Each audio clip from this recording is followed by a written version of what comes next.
Hey, welcome back. I'm just checking our YouTube stream, make sure we have video, we have sound. Looks like we're starting to connect. We got video, we got sound, we're ready to rock. All right, so I just went through and saw all of the project number 2 in our module 2 work. It looked like there was a lot of great work in analyzing these different stocks and kind of building your own Monte Carlo models. One thing that I noticed is that a lot of people didn't go to the next step of like, what does that model actually mean? And a lot of times in school, we're not asked like, why are we doing this? But that's the main goal of this project is like, we have a process where we can analyze data, we can make a prediction. So then it's up to you to say like, is it accurate? Is it precise? If I project into the future, what are the things that I expect? Like, is it something that I would bet on, like actually like put my money into? I wouldn't, because there's so much uncertainty in this model. By just using historical data to predict future data, we can see that there's a lot of variance, a very little precision, even though we might have a very accurate model. So let's jump into some of the hiccups that come up as you're kind of working on this stuff. So load up so default RNG is our random number generator. That's our main like Monte Carlo meat and potatoes. I like matplotlib and 538 plot style. If you want to use something else, there are other cool plotting options, but that's the one that I'm used to. So first hiccup that we kind of looked at in the discussion was like this ISO 8601 doesn't cooperate anymore with this time data. So we can do a little bit of troubleshooting just so we know like what's happening here.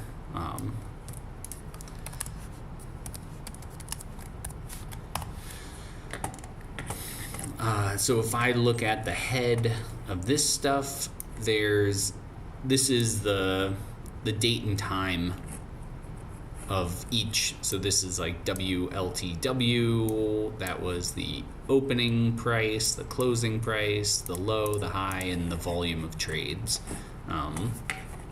And all we're really looking at is like date and opening price. So for some reason this 8601 is not working with this version of pandas. That's okay. One quick thing that we can do is just remove that and see what happens. And now it seems to work just fine. And let's see. And the date.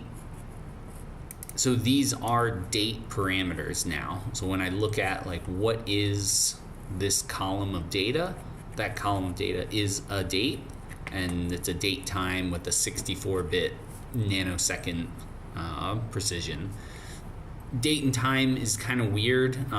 We looked at like one way of using it in that first project of like, if it's 11 a.m. and I want to subtract 1.678 hours from 11, I can create a date time object and then subtract that. That's kind of what we're dealing with here. And computers, the way they keep track of time is the number of nanoseconds since the year, I think January 1st, 1970. It's different for each compute. Date time, 0 nanosecond.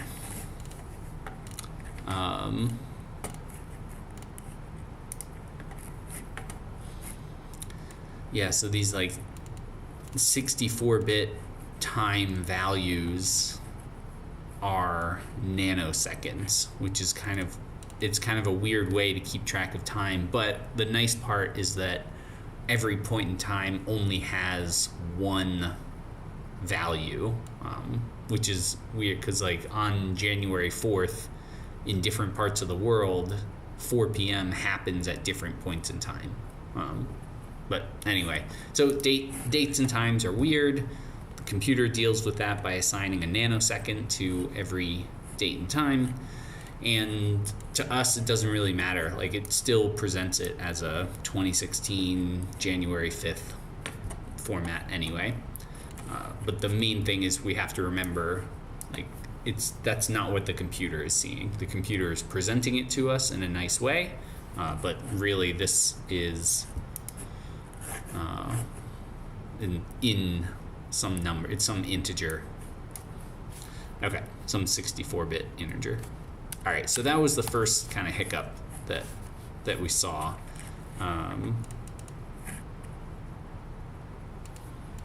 At least that I saw. And so once that's solved, now I can start using those date-time objects to like choose. I can write out what the date is. I can change this date and look at like 2013 March 1st or January 1st. So just right up until this point. Or I could extend this out into the future, like look all the way over to 2016 January 1st. So this red line is what data I'm using to predict the next part. So I'll extend it. Well, let's use 2014, and then we'll try predicting up to there. Okay. This D price. So the reason that I plot this like raw change in price as a function of the date is to see, is this a random number? So if this line were like if it was going up, or if there was a curve to it, then that would tell me that there's some trend that's not captured by just random numbers. But at least looking at it right here, there's no discernible trend. I mean, maybe if I did a Fourier transform, I could find some cyclical patterns, but I didn't do that. I just said like, okay, it looks like a random noise signal, kind of like static. It looks like static, I guess is what I'm saying. And the assumption here is that we can predict things because we know it's random. And if it's random, there are different distributions that we could use. I'm taking a normal distribution and saying like, hey, it looks like with a mean and a standard deviation, I can capture most of this histogram. And if I squint, that's kind of true. And so the average price change was 57 cents, but that changed by $10 every other day, was kind of plus or minus $10 in that change in the price.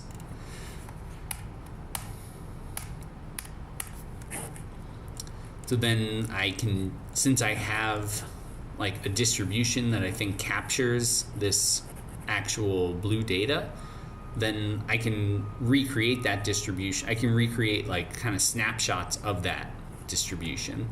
And that's what my D price model is really doing. And let's put this onto like multiple lines so we can kind of look at it.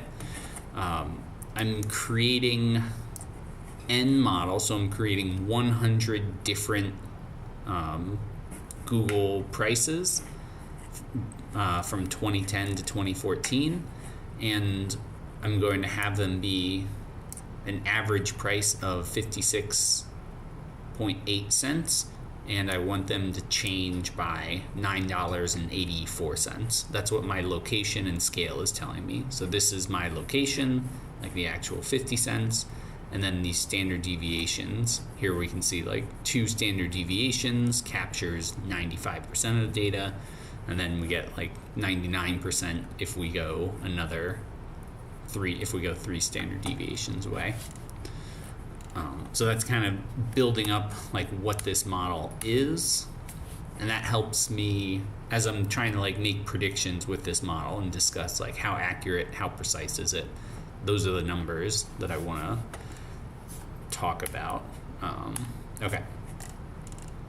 So now I am, and what I've done here is at this point what I have is these red dots are the average of all of these different random walks. So with the same mean and the same standard deviation, I could have been up here at $2,100, or I could have just as equally been down here at $500 at the end of this 4-year period. So that's what I mean by this is not a very precise model. It's not saying like you're going to go from 600 to 1,000 with X% certainty. It's saying like, oh well, on average you're going to increase by 60 cents a day, but it could be up or down. By the end of these 4 years, it could be 60 cents a day plus or minus. What is this? $1,000, $900, $900. So the big range, like very very low precision, very high accuracy though, because by the end of the fitted data, I'm predicting almost the exact price, at least on average, of how much the price had gone up over those 4 years. Which it makes sense because if you add up all these changes in price just kind of randomly, they all have to add up to the same final price.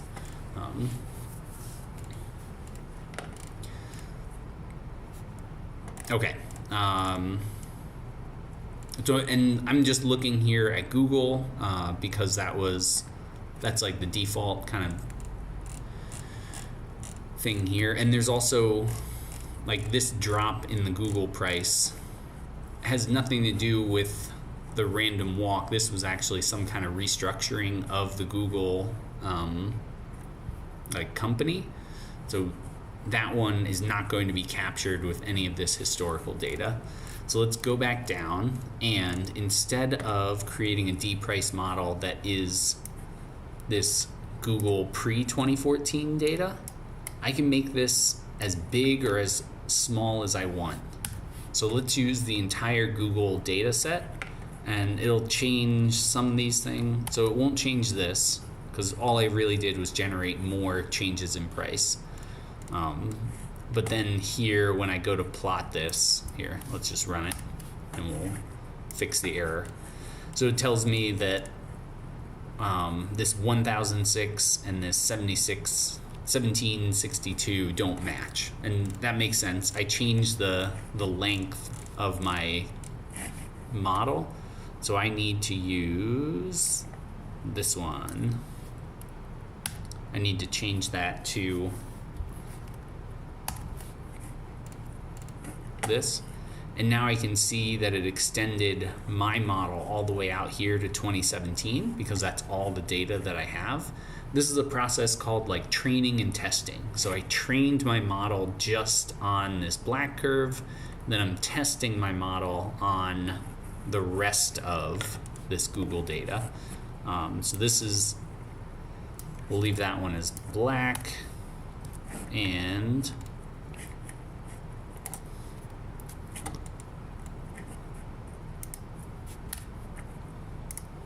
I like to put things on multiple lines. I used to not do that. I used to leave it all on one line, but now I like how it's a little more readable. And let's make this one maybe blue to say that it's, how does that look? Oh, I gotta do this one first.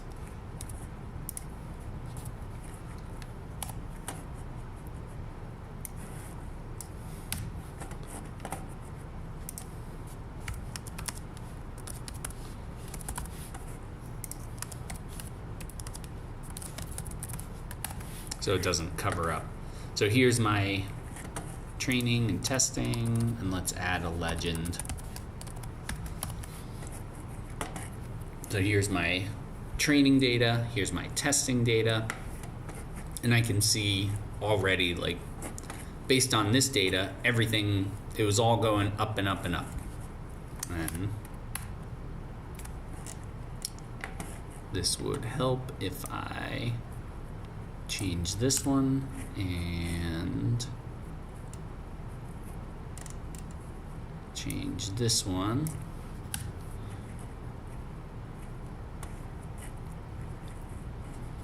And now let's add this. I'm just trying to keep track of like what's training and what's testing here. Let's see if that one works. And we'll say, again, I like to put multiple lines now, just how I like to do things now.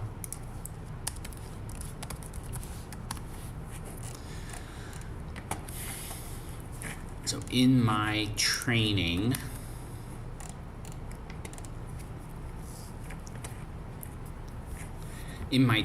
data set, my accuracy is very good. Like less than, it's maybe down here, it's up to maybe 1 standard deviation away, but by the end of my like training data set, I'm always within 1 standard deviation, and here I'm within like 1/10 of the standard deviation with all my different predictions.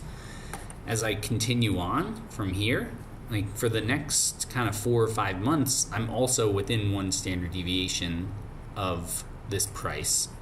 If I zoom in, can I do this?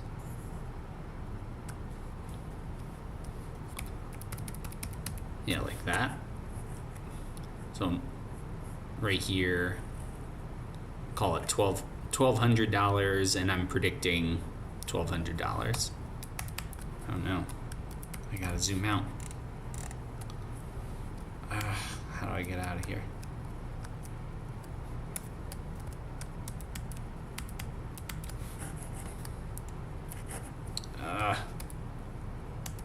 I keep zooming in. Oh no, sorry. Zoom out.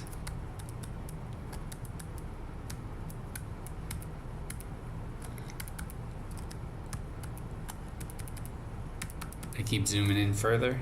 I did not want to do that.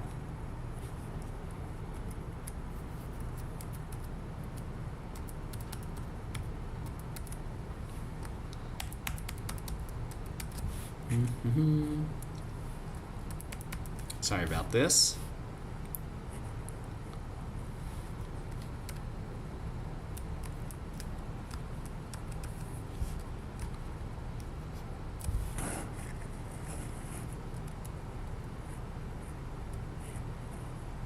I can't even see myself.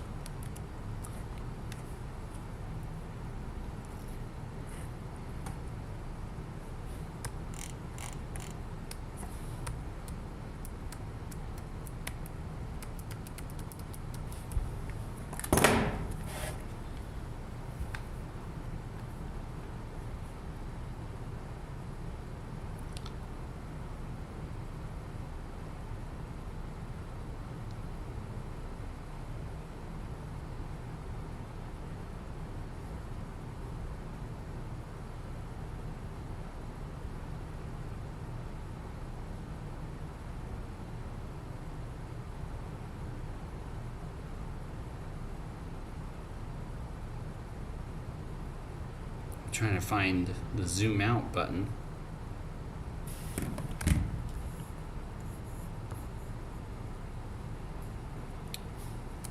I'm not even sure if you can see the zoom.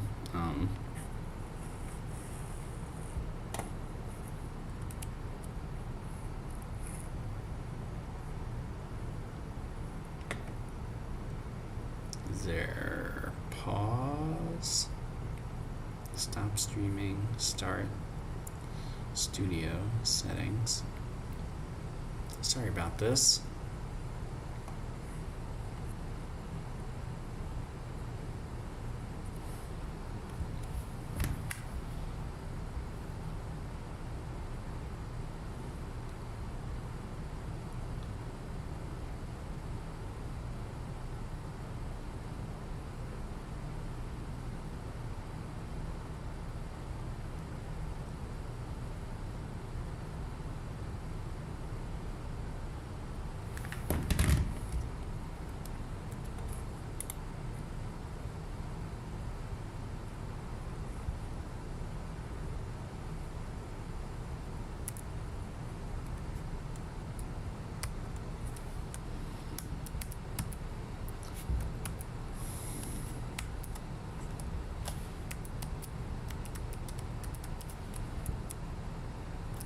Oh, that's not good.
I'm really stuck in here. Sorry about this.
I'm so stuck. Sorry.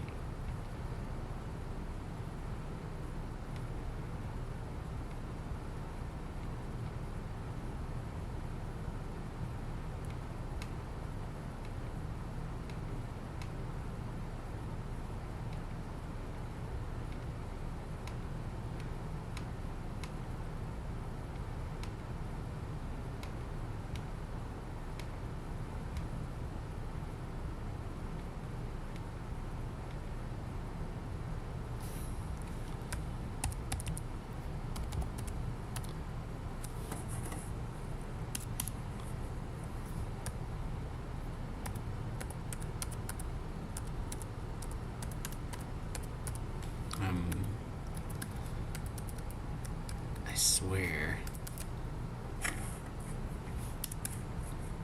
Ugh.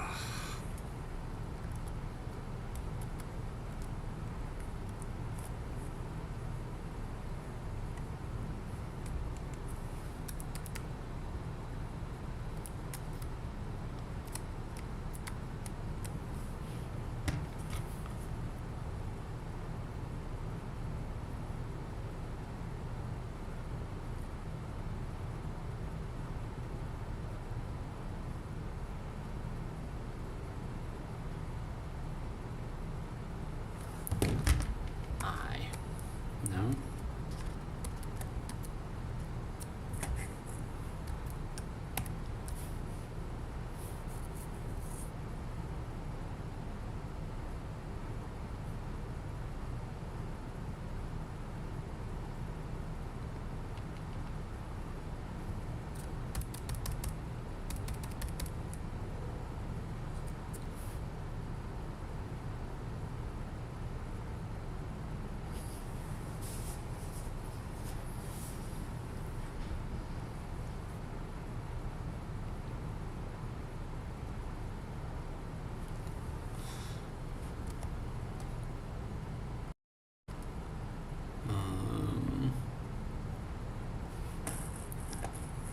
I'm really stuck here.